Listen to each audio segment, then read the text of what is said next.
Hey everybody, moving on and finishing the series of Jeepers Creepers 3 until we get Jeepers Creepers Reborn in September. So 2017 is Jeepers Creepers 3. Directed and written again by Victor Salva, who's done this whole series. And we got Meg Foster in here, and older Meg Foster. We got Gabrielle Hugh, something like that. I don't know, plays Addie, the main girl. And this movie is not a good movie. Like, at all. Like, this is fucking bad, man. Like, none of this makes sense. Like, we waited, what, 15 years? What was 2006? This came out in 2017. No, 2003, the second one came out. It's like 14, 15 years we waited for this movie. And I remember them saying that like this movie is going to explain everything about the creeper and its origins and where it's from, and like all the questions you have will be answered. This doesn't answer shit. This movie doesn't answer any question. It just makes more questions, and not even interesting ones like the first movie or the second one to an extent. Just retarded, stupid questions, like shit that you don't even care about. Just, oh god, man, I gotta stop watching movies that I've been ignoring because I've heard how terrible they are. And then since starting this channel, and since I'm a fucking completionist and I can't help it, I have to do a whole series when I'm doing the first few in a series.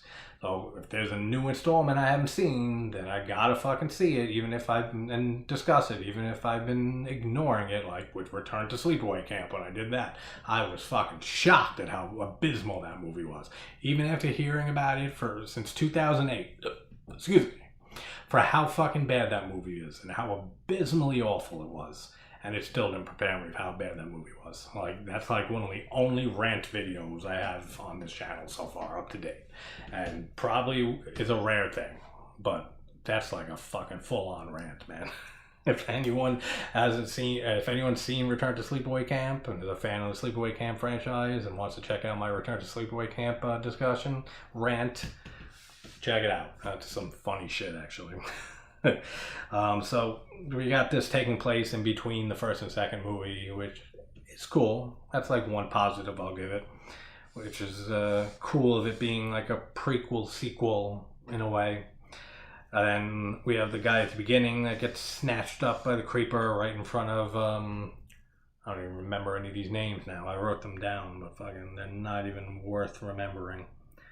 The fuck's his name? Is it Danny? I think it's Danny. Yeah, in front of him in his car, and then like he looks up and like has no idea what the hell just happened, and that was 23 years before the events of these three films and everything. Since when is its truck fucking booby trapped?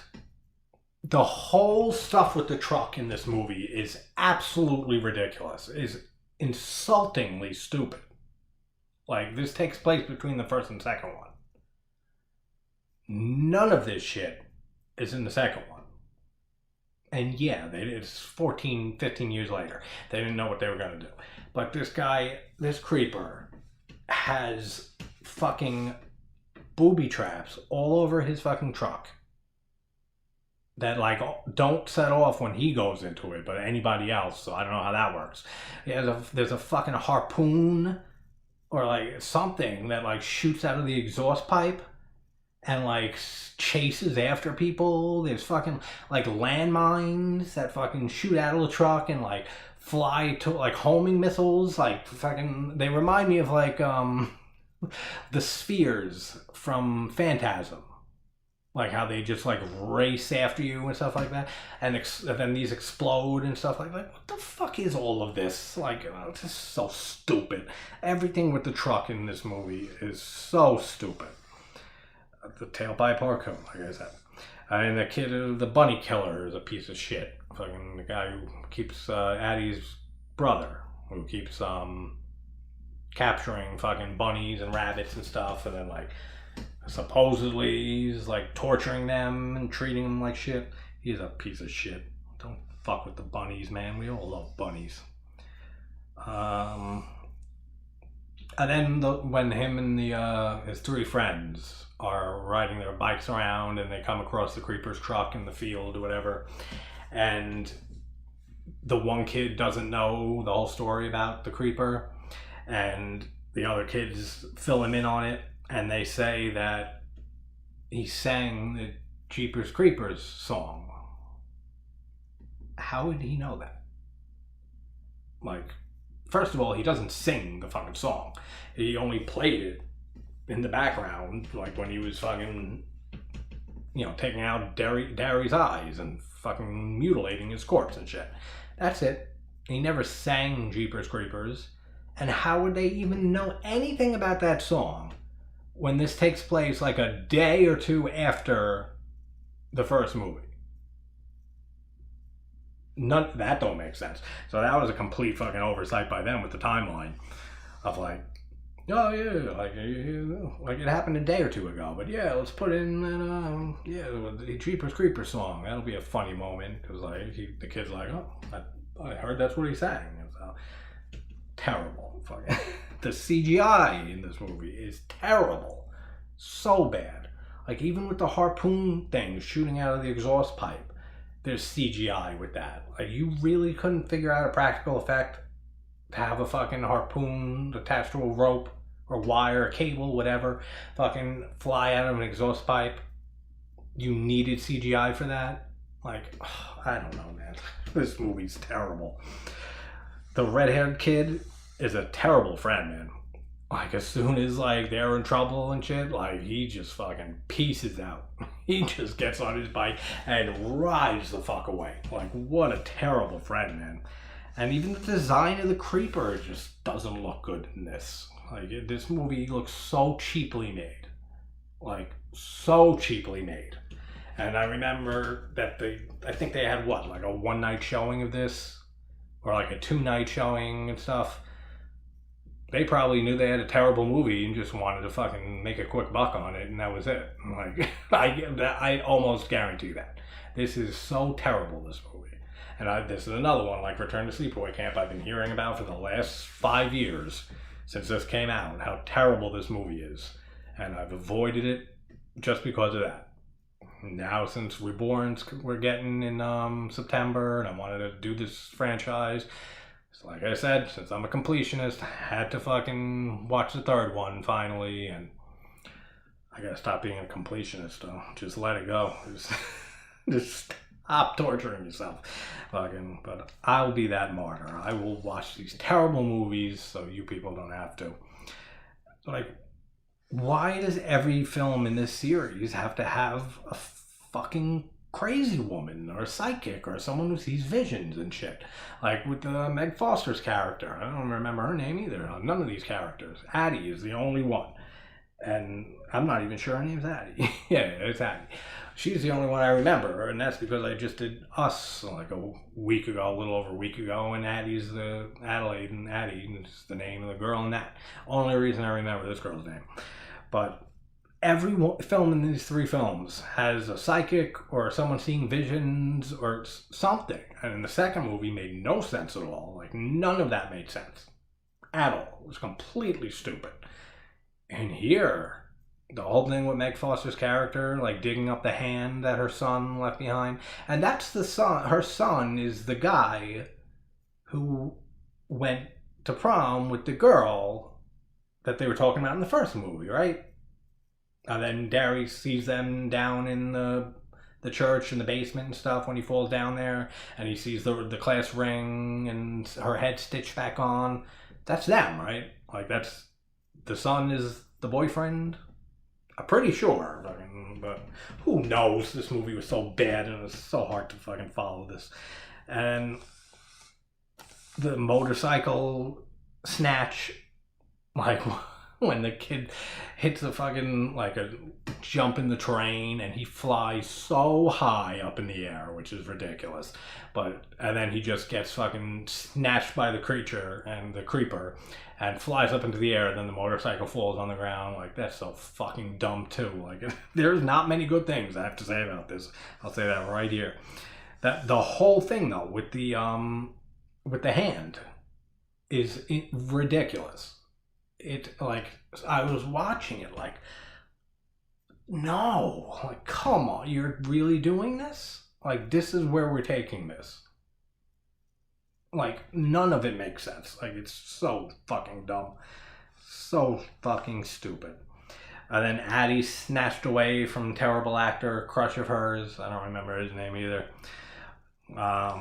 So she's fucking kidnapped by the creeper. Why he kidnaps her and, like, doesn't sniff her around, like, and see if he wants parts from her? Like, isn't that the whole reason that he goes after people? Is to regenerate himself and his body parts? So, like, we've seen him go up to Giselle and smell her and then, like, peace out and be like, I don't want anything from her.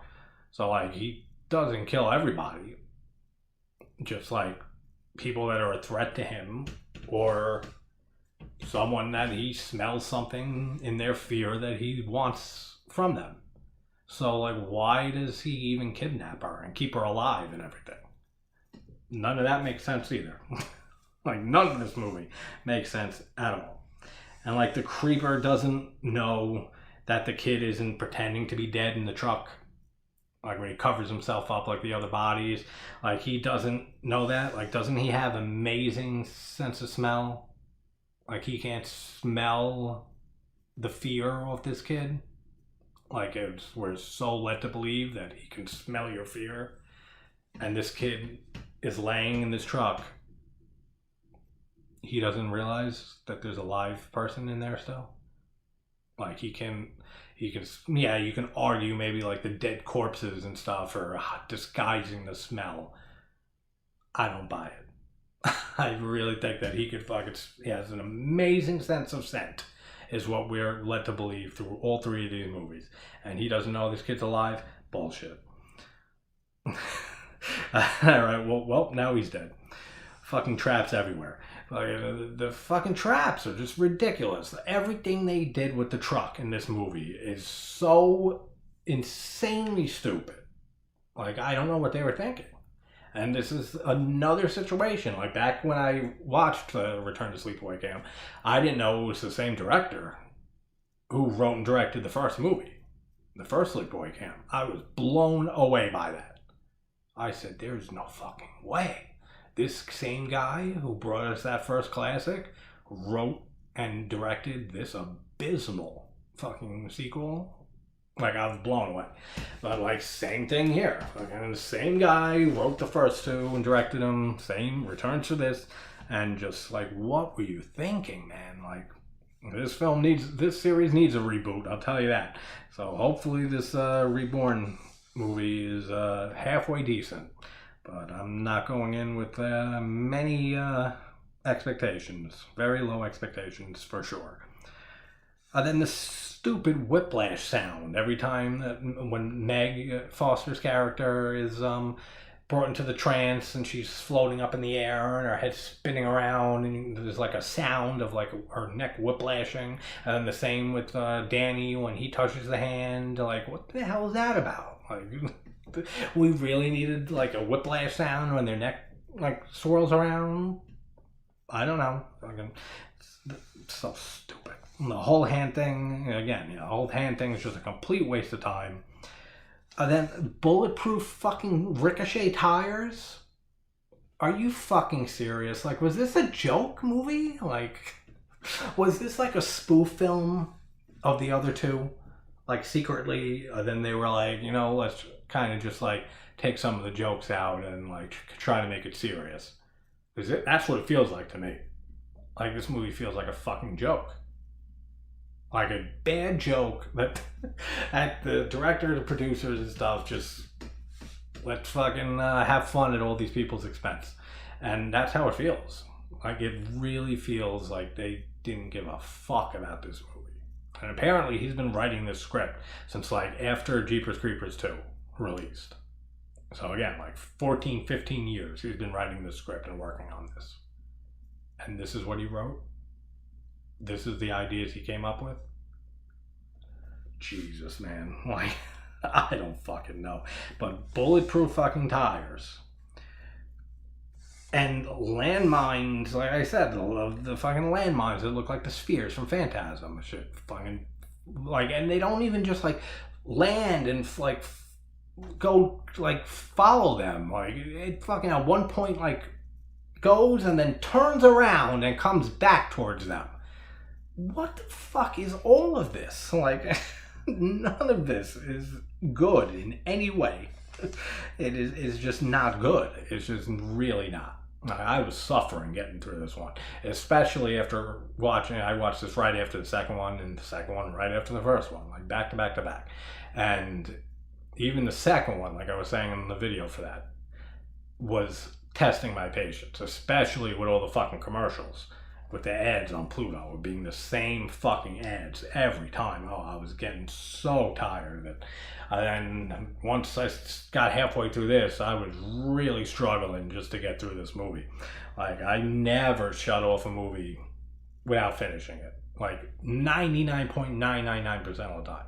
I never walk out of a movie in the theater. Ever. I just don't. I have to see through to the end. But this was hard, man. And then Danny and the cop are fucking, they should be dead when the fucking car flips and explodes and everything. Like, they should be fucking dead. And they're fine. They both survived this. They're fucking fine.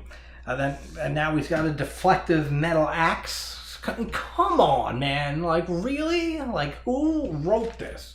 Like, who helped him write this? Who pitched these ideas? Because they should be fired immediately from film. Like, just film in general. Just, you're fired from film. Like, fucking deflective, ricochet fucking axe that this guy has now. That this fucking creeper has.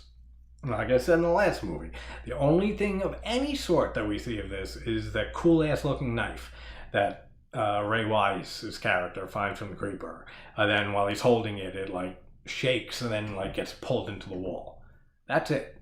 There's no landmines. There's no fucking, like homing spheres from Phantasm. There's no fucking gate that fucking spikes that come down when you try to enter the back of the truck.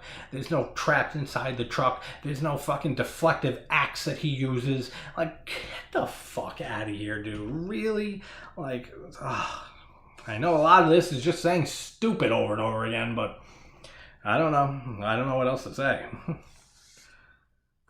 Fucking axe that reflects bullets and like a lightsaber. Like, he's shooting at him and you're just fucking deflecting the fucking bullets left and right. And like, oh my god, man. Let's see here. And then with Danny shooting that turret gun at the creeper, looks so bad. Like, just so bad. And like the slow-mo, like there's a lot of slow motion in this movie for no reason. Like, if anything, maybe just to fucking pad the runtime by a few seconds. Like, I don't know. But, like, this movie has a lot of slow motion. Like, completely unnecessary slow motion. Just another thing that just, like, does not need to be here. Like, does not give us anything. And this movie's only an hour and a half long, which, thank fucking Christ, man. Because if it was any longer, I might have shut it off for the night and continued it the next morning. Because I couldn't take it anymore. Like... I don't know. Like, it's the shortest out of all three of them. Like, the first two are just below 2 hours. So, thank God that they didn't go the same way with this. Then Addie didn't try to leave. Like, it was daylight out. The sun was still up when Creeper was fighting with the cop and Danny and everything, killing them and attacking the cop and stuff. Then when he gets back to the truck, it's fucking nighttime, and she's still in that truck. She didn't try to run away in all that time. Yeah, there's the fucking trap, like when you try to go out the back. But then, like 10 minutes later, like she just jumps out the back and the spikes come down, but she clears it and she's fine. She couldn't try that, like, when the creeper wasn't around, like, just to get away. Like, a stupid fucking decision that is. And then probably the most egregious shit in this movie is the creeper fucking comes to Meg Foster's farm, or whatever, to finds his hand that's under a sign that says, "We know what you are." All right, but I don't. Like, I still don't know what the fuck it is. None of us do. And they said all this would be explained. None of it's explained. And then they fucking rub it in our face by having him read a sign and saying, "We know what you are." And then not saying a fucking word about it afterwards. Like, that's like a big fuck you to all the fans of this series. Like, seriously? Like, you're going to put a sign on the ground for us to read saying, "We know what you are," and then not tell us? Dude, like, oh, this is so fucking terrible. And then the screaming the crows out of the trees. Like, after his hand, like, crumbles up, his old hand and stuff. Which, the fuck does he care about his old hand? He replaces body parts all the time. So what does it even matter to him? What does the whole hand thing have to do with anything in this movie? Nothing. That's what. It's just to add an extra 20 minutes to the movie. Fucking this, I'm really convinced this was like a half-hour script. And then they just said, "All right, well, we need to do some shit. All right, let's add like a bunch of shit to his van, like booby traps and like missiles and stuff. We'll turn him into fucking evil creeper Batman." And all right, yeah, that sounds great. Then what else should we do? I don't know. Let's have like this awkward little crush love thing between these two people, these two kids who don't seem like they're fucking interested in each other at all. Like, it's such a forced fucking relationship in this movie. And let's have him scream really loud and have crows fall out of the sky, out of the trees, or whatever the fuck that was. It was so dark during that scene you can't even tell. But, God. And then Addie and Bud, that's his name. And that's a fucking coincidence too, man, that this movie was so terrible in this franchise. And Return to Sleepaway Camp was, and there's a kid named Weed in that movie. I still can't get over that name. And this kid's name is Bud. I don't know. That's kind of funny to me. It's a little coincidental. And they end up together, I guess. And then, like, she's saying, like, "I'll miss you and be careful," and everything. And then, only other thing really I cared for and liked was seeing Bud get on the bus from the second movie for the basketball tournament and stuff, for the championship. And so we see him on there. And that made me want to go back and watch that second movie and see if that kid's on that bus, which he's not. I can tell without even going back, because he's fucking young as can be, fucking 14, 15 years after the second movie. So he wasn't on that fucking bus.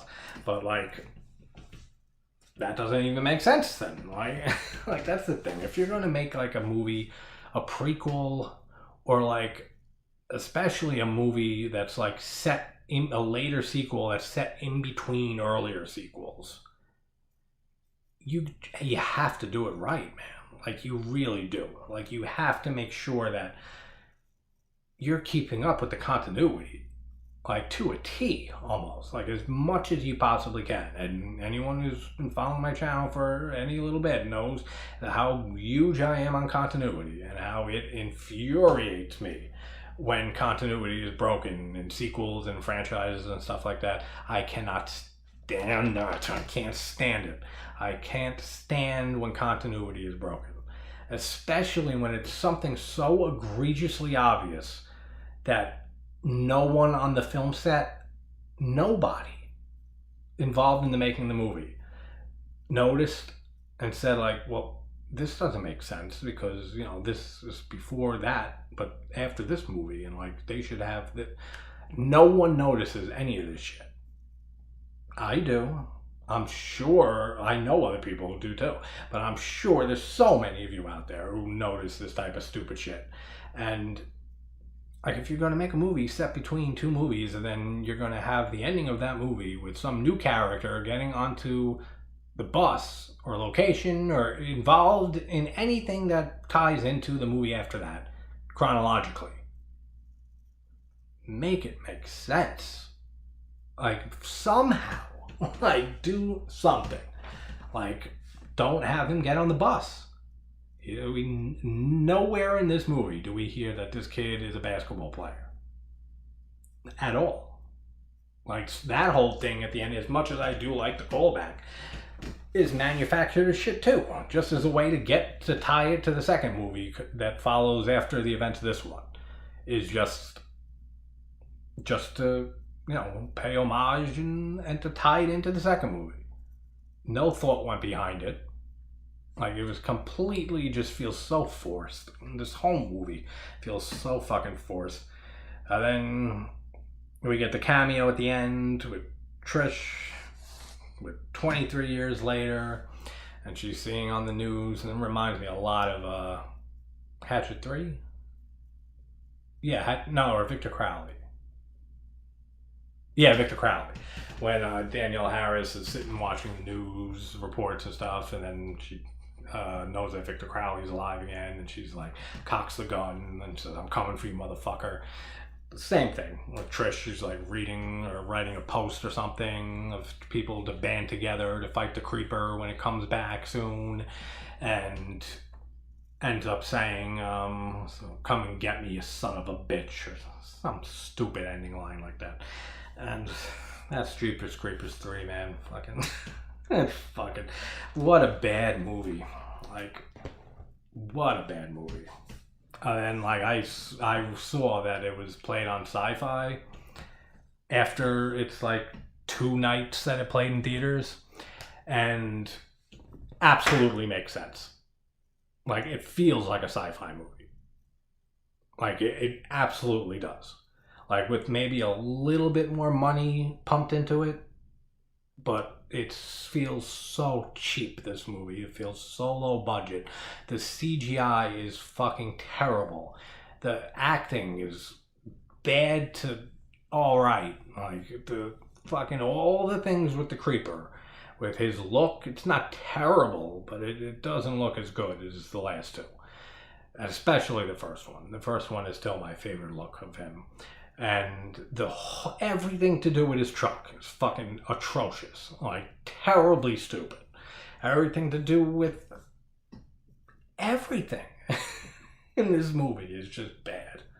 Like, let's see, since I always say and go over redeeming quality. So we got the connection that is to, between 1 and 2, which is cool. I like the character of Danny, actually. I think he did a good job, and just as a cool character to watch on screen. Addie's cute. She's a cute girl.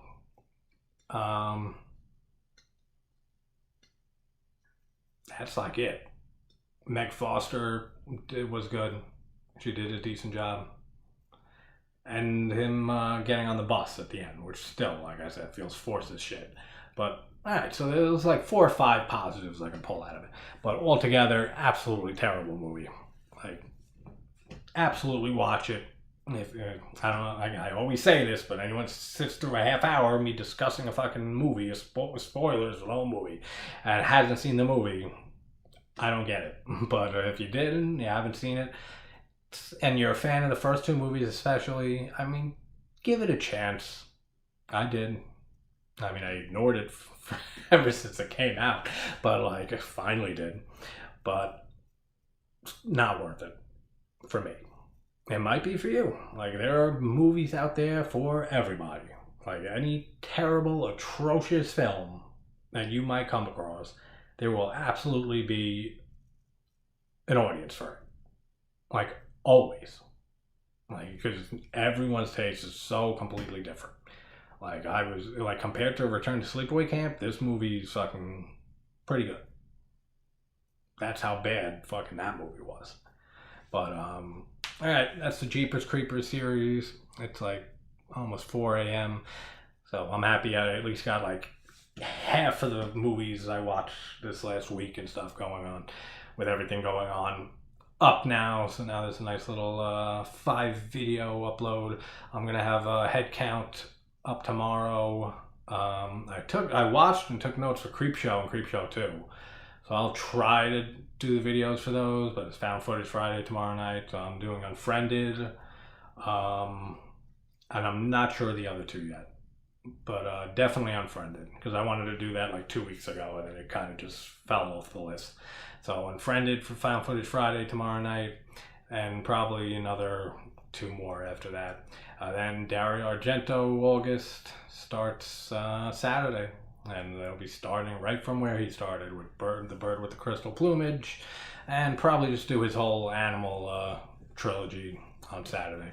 So that movie, The Cat of Nine Tails, and Four Flies on Greg Velvet. So awesome stuff to look forward to. Awesome rewatches for me to look forward to.